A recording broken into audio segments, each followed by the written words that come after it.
ეს ჩვენთან სტუმრად გახლავთ ჯანმრთელობის დაცვის მინისტრი ბატონი დავით სერგეევო. მივესალმოთ ბატონ დავითს. ვინც იქნება წარდგენილი საქართველოს პარლამენტში და პრეზიდენტშეული, ვინც იქნება რაიონის გამგებელი, არ უნდა იყოს მხოლოდ ხშირად ძახიალყობე, რომ აი მევეთრები რაიონის ხმა. ამას ხმა არ იქნება ცხელი ხაზი ჯანდაცვის სამინისტროს 15 ნოემბერში და შეგიძლიათ თითოეულ ფერდაგანმა დაარეკო. არამედ დეპუტატს და გამგებელს და მე მჯერა ჩემი მეგობრები, ვინც აქ არიან, სწორედ ესეთი ადამიანები არიან, ჭირდება სწორი ხედვა, გაანალიზება და თითოეული ფერდაგანის ვაჟისცემაზე ხელის დადება. ის ყველაზე დიდი სურვილები, რომელიც ხარაგაულელებს გააჩნდა წლების განმავლობაში.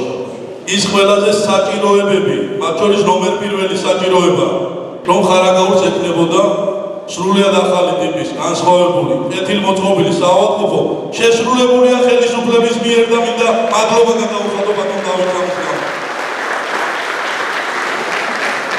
მე ამაყი ვარ დღეს, იმიტომ რომ ადგილობრივმა ხელისუფლებამ, ცენტრალურმა ხელისუფლებამ, ქართულმა ოცნებამ, რა დაპირებაც გასცა ხარაგაულში ყველა დაპირება შესრულდა, ვადაზე ადრე და გადამეტებით.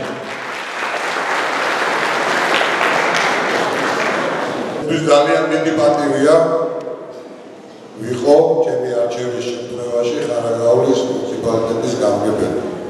მხოლოდ სიყვარულით, ღიაობით იღებ ჩემ გულს. ვიქნებით დღეს სამსახურში და ვიყოთ ერთმანეთის იმედით. და უფრო მეტად იქნება ორიენტირებული ბატონი ნიკო იმ პრობლემებზე, რომლებიც დარჩა მოსაგვარებელი.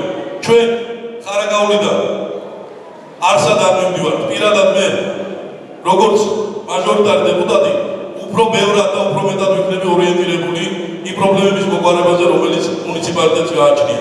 პარლამენტში ჩემი არჩევის შემთხვევაში კი არ შორდებით ჩემო საყვარლებო, არამედ თქვენთან ერთად ვიბრძოლებთ თქვენი პრობლემების მოსაგვარებლად.